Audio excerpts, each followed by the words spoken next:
Hello student, welcome to educational dot. आज मैं आप लोगों को री इशू ऑफ फॉरफेटेड शेयर का कॉन्सेप्ट क्लियर करने जा रहा हूं। तो री इशू ऑफ फॉरफेटेड शेयर्स क्या होता है कि बोर्ड ऑफ डायरेक्टर्स कंपनी के जो होते हैं वो फॉरफेटेड शेयर को री इशू कर देते हैं, यानी कि दोबारा इशू कर देते हैं, क्योंकि उस फॉरफेटेड शेयर से जो शेयर कैपिटल डेबिट होती है तो उसको कवर करना होता है। तो चूंकि वो पैसा शॉर्ट हो जाता है कैपिटल में, तो इसलिए उन्हें जो है री इशू करना पड़ता है फॉरफेटेड शेयर को, कैंसिल शेयर को। तो उसके लिए जो जर्नल एंट्री है, तो सबसे पहले हम इसमें मान लीजिए कि जो री इशू ऑफ फॉरफेटेड शेयर की जो एंट्री है, री issue of फॉरफेटेड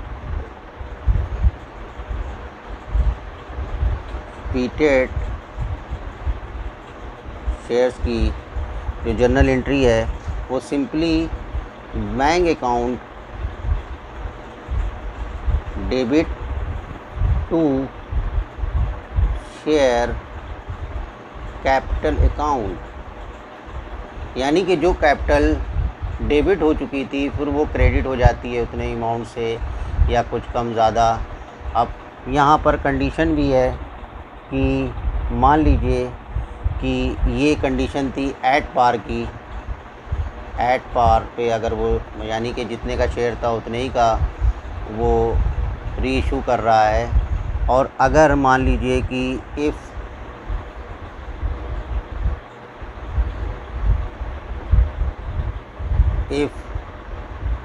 reissue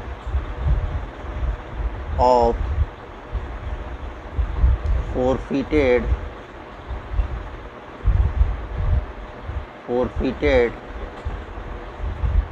shares at premium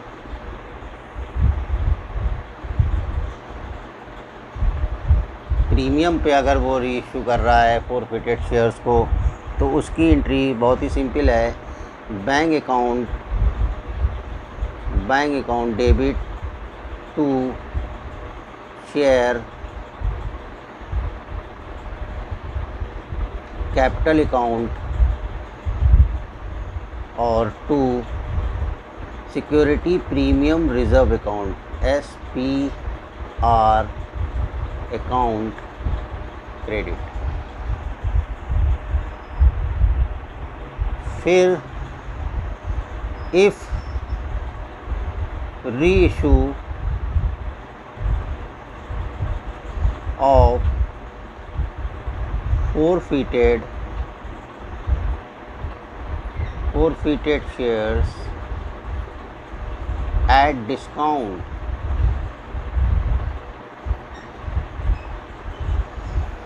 अगर वो फॉरफेटेड शेयर को डिस्काउंट पर री इशू कर रहा है तो bank account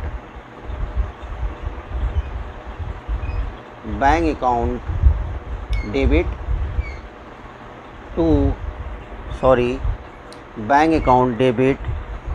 share forfeiture account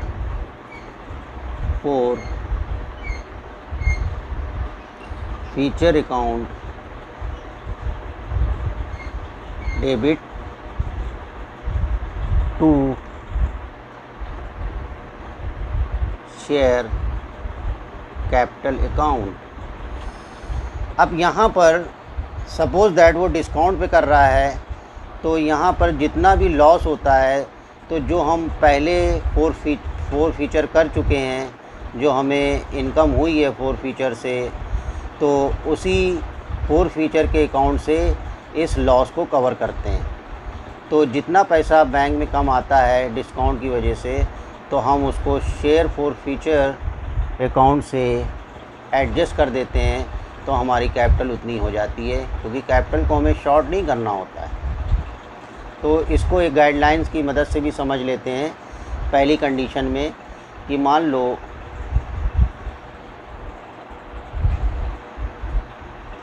10 rupees का शेयर था और वो 4 फीट हो गया। उसके बाद कंपनी ने उसको रीइशू किया, जितने का था उतने ही का 10 रुपीज़ का शेयर इशू किया। तो यहाँ पे मान लो कोई 500 शेयर्स फोरफिटेड हुए थे।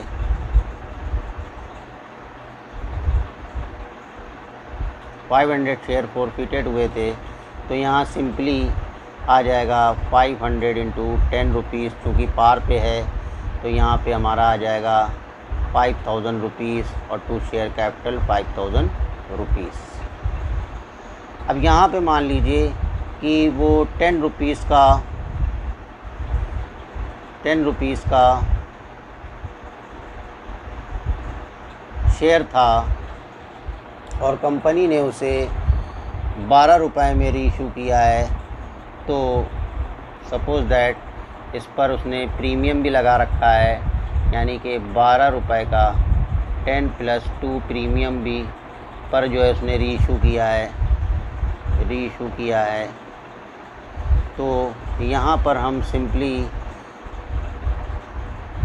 500 शेयर से मल्टीप्लाई करेंगे। 500 शेयर इंटू 12 रुपीज़ तो 6000 रुपीज़। और यहाँ शेयर कैपिटल में हम सिर्फ डालेंगे 10 रुपीज़। 500 इंटू 10 तो 5000 रुपीज़। और यहाँ पर 500 रुपीज़ इंटू 2 तो 1000 रुपीज़। तो इस तरह से 5000, 1000 और ये 6000। तो आपने देखा कि जब वो प्रीमियम पे रीइशू करता है तो इस तरह से होगी। अब सपोज़ दैट वो डिस्काउंट पे करता है कि ₹10 का है, लेकिन वो ₹8 का जो है वो रीइशू कर रहा है। तो यहाँ पे जो एंट्री होगी वो 8 रुपीज़ से होगी 500 शेयर की। तो 4000 रुपये यहाँ पे आ गए। और चूँकि हम पहले ही आपको ये मेंशन कर चुके हैं कि जो भी नुकसान होता है वो नुकसान हम एडजस्ट करते हैं फोरफीचर से। तो फोरफीचर में सपोज़ दैट आगे हमें कुछ फ़ायदा हुआ हो जब हमने इसके शेयर फोरफिटेड किए थे, तो यहाँ पर जो नुकसान हो रहा है वो 10 रुपये का शेयर 8 रुपये में, तो 2 रुपये का लॉस हो रहा है। यहाँ पे 2 रुपीज़ का जो लॉस हो रहा है वो यहाँ पर हम लिखेंगे 500 इंटू 2 तो ये आ जाएगा हमारा 1000 रुपीज़। तो इस तरह से हमारे पास फिर वही 5000 रुपीज़ की शेयर कैपिटल बन गई, जो हमारी कैंसिल हो गई थी, पहले डेबिट हो गई थी। तो यहाँ पर जो है वो 10 इंटू 500 से 5000 रुपीज़ शेयर कैपिटल क्रेडिट हो गई। तो ये थी different entries reissue of forfeited shares पर। अगर वो पार पे कर रहा है तो सिंपली जितने का शेयर है उतने ही पे हम इशू कर देंगे, और अगर प्रीमियम पे है तो सिक्योरिटी प्रीमियम में ट्रांसफ़र कर देंगे, और अगर डिस्काउंट पे है तो उस लॉस को कवर हम करेंगे फोरफीचर से एडजस्ट करेंगे। अब जितने का लॉस हो रहा है 2 रुपीज़ का लॉस है तो हम फोरफीचर में 500 इंटू 2 1000 का लॉस इससे कवर करेंगे, और इस तरह से मेरी कैपिटल उतनी ही आ जाएगी जितनी मेरी at the time of forfeited debit हुई थी। तो ये था concept reissue of forfeited shares का। अब आगे मैं आपको नेक्स्ट वीडियो में मैं आपको इसके ऊपर एक कंप्लीट क्वेश्चन कराऊंगा। Thank you.